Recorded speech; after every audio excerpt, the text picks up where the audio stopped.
Nelson Chamisa, the leader of Zimbabwe's opposition party, the CCC, has expressed concern over reports that banks are no longer providing US dollar loans in the country. In a statement seen by Pindula News, Chamisa attributes this development to the flawed and rigged election held on August 23, 2023.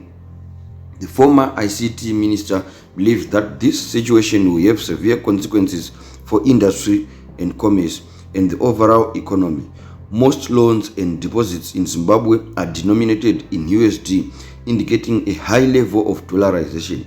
If banks indeed stop issuing USD loans, it would isolate the economy from the financial system and lead to its decline, Chamisa said.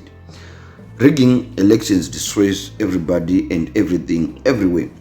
The recent financial development is very disturbing, but it is in itself an indication of the bad politics and flawed government arising out of and from a disputed, flawed and bogus election. I hear that banks have stopped giving USD loans. This will have far-reaching ramifications on industry, commerce, and the economy at large. As of June 2023, RBZ reports show that 94% of the loans are denominated in USD, while 6% of the total loans were in ZWL. In terms of deposits, 88% of total deposits were in USD, while 12% were in Zim dollar. If the USD under the matrices were deposited into the banking sector, share of the Zim dollar deposits would be undoubtedly close to 0%. This effectively means that the economy is dollarized.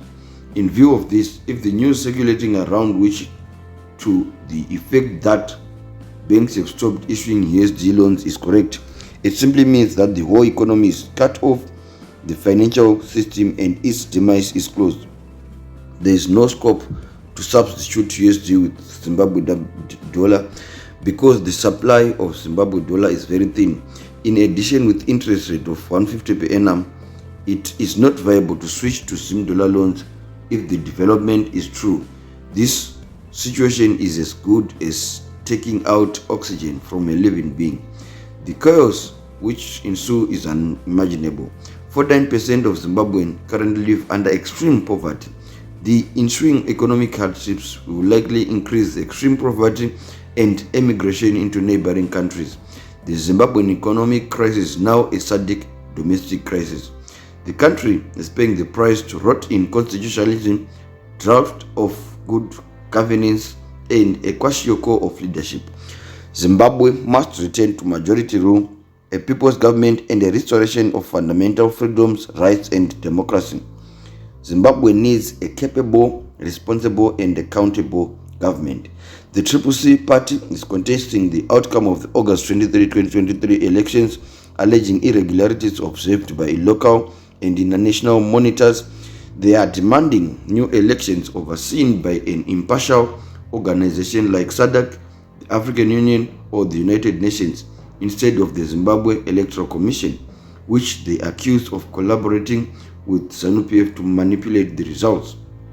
However, the ruling ZANU-PF party has rejected the idea of a rerun transitional authority or national unity government.